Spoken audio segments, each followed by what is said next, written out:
एक शहर में शीला और उसका पति रहता था। शीला धार्मिक प्रकृति की और संतोषी स्वभाव वाली थी। उसका पति भी विवेकी और सुशील था।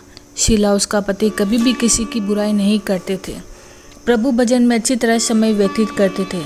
शहर के लोग उनकी गृहस्थी की सराहना करते थे।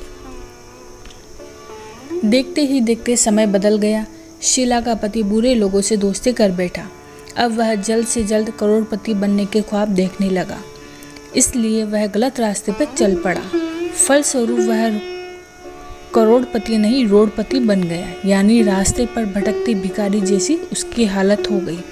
शराब, जुआ, रेस, चरस, गांजा, बुरी आदतों में शीला का पति फंस गया। दोस्तों के साथ उसे भी शराब की आदत हो गई।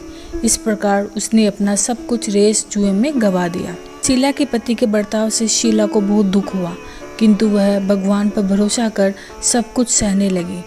वह अपना अधिकांश समय प्रभु भक्ति में बिताने लगी। अचानक एक दिन दोपहर को उनके द्वार पर किसी ने दस्तक दी। शीला ने दरवाज़ा खोला तो देखा एक माजी खड़ी थी। उसके चेहरे पर अलौकिक तेज निखर रहा था। उनकी आंखों में से मानो अमृत बह रहा हो। उसका भव्य चेहरा करुणा और प्यार से छलक रहा था। उसको देखते ही शीला के मन में अपार शांति छा गई। शीला के रोम रोम में आनंद हो गया। शीला उस माजी को आदर के साथ घर में ले आई। घर में बिठाने के लिए कुछ भी नहीं था।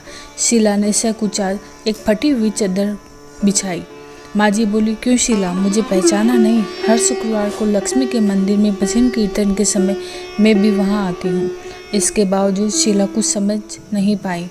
फिर माजी बोली, तुम बहुत दिनों से मंदिर नहीं आई तो मैं तुम्हें देखने चली आई। माजी के प्रति प्रेम भरे शब्दों से शीला का हृदय पिघल गया। उसकी आंखों में आंसू आ गए। बिलक बिलक कर रोने लगी। माजी ने कहा, बेटी, सुख और दुख तो धूप और छांव जैसे होते हैं। धैर्य रखो, मुझे तेरी सारी परेशानी बताओ। माजी के व्यवहार से शीला को काफ़ी संबल मिला और सुख की आस में उसने माजी को अपनी सारी कहानी सुनाई।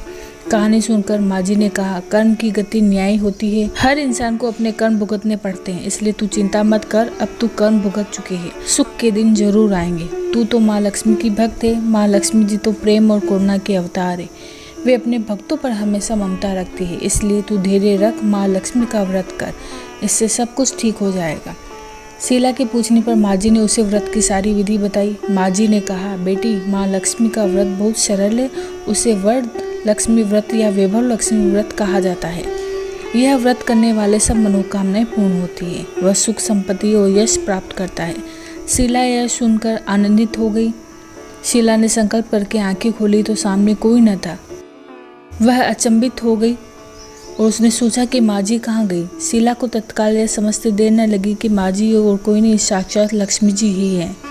दूसरे दिन शुक्रवार था। सबसे पहले स्नान कर स्वच्छ कपड़े पहनकर शीला माजी द्वारा बताई गई विधि से पूरे मन से व्रत किया। आखिरी में प्रसाद वितरण हुआ।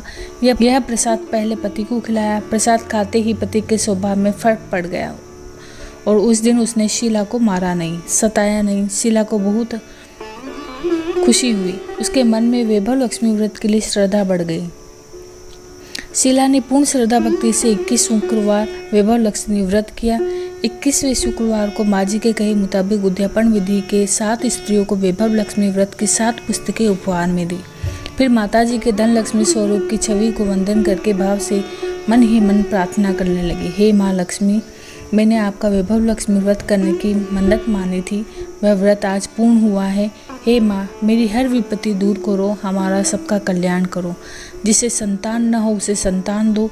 सौभाग्यवती स्त्री को सौभाग्य अखंड रखना।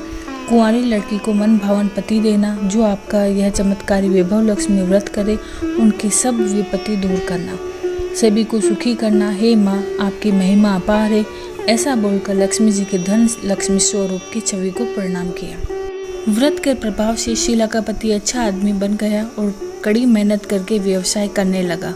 उसने तुरंत शीला के गिरवी रखे गहने छुड़ा लिए। घर में धन की बाढ़ सी आ गई। घर में पहले जैसे सुख शांति छा गई। वैभव लक्ष्मी व्रत का प्रभाव देखकर मोहल्ले की दूसरी स्त्रियां भी विधि पूर्वक वैभव लक्ष्मी व्रत करने लगी।